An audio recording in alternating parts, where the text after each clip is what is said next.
আপনার নাম কি পয়সাল না? পয়সাল নেই, আমি আপনার বলি আপনার নাম পয়সাল। তা আপনার নাম পয়সাল হলে আজকে আপনি আমাদের মায়ের বয়সী একজন মহিলাকে কেন ধরলেন? সেটাই আর কি আমার ভুল হয়েছে ভাই। আমি কোনো রাজনীতিবিদ না, আমি কোনো কিছু না। সরকারের দোকান করে আমি আমার মা তো কিছু খাচ্ছে না ভাই। আমি আপনার শুনুন আমি বলি, আপনারা যেমনি যেরকম চেয়েছেন ভাই, আমি এখনই মরে যাবো গলায় তুলে দিয়ে ভাই। আপনি গলায় দড়ি মরে যাবে সেটা তোমার ব্যাপার। আমার কথা হলো তুমি আমার মায়ের মতন মহিলারা কেন ধরছো? তুমি কোন দল করো? আমি কোনো ফল করি না ভাই। তো কোনো দল না করলে আমার মায়ের মতো মহিলারা ধরে পুলিশের হাতে কেন দিলে?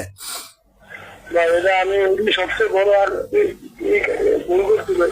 একটা কথা বলি ফয়সাল, শুনো, ভাই বলেন। আমি তোমার ডাইরেক্ট একটা কথা বলি, তোমাকে আজকের দিন সময় দিলাম।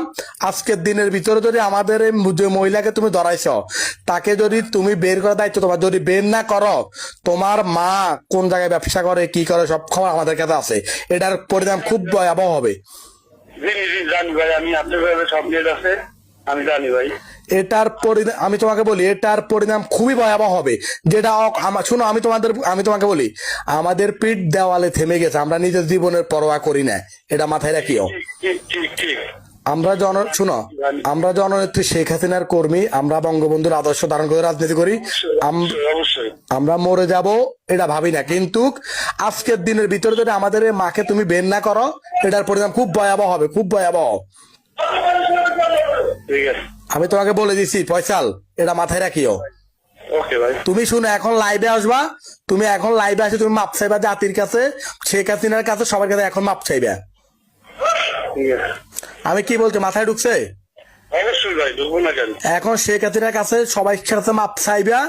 মাপ চাই তুমি এই মহিলার দায়িত্ব নিবে, ওই মহিলাকে কিভাবে বের করবে এটা তোমার দায়িত্ব। ওকে, আপনি একটু করে দেন সবাই ভাই। আমি বলে দিচ্ছি, তোমাকে সময় দিচ্ছি, তুমি এখন লাইভে ঢুকবা, জননেত্রী শেখ হাসিনার কাছে এখন মাপ চাইবা, আমাদের সবার কাছে এখন মাপ চাইবা।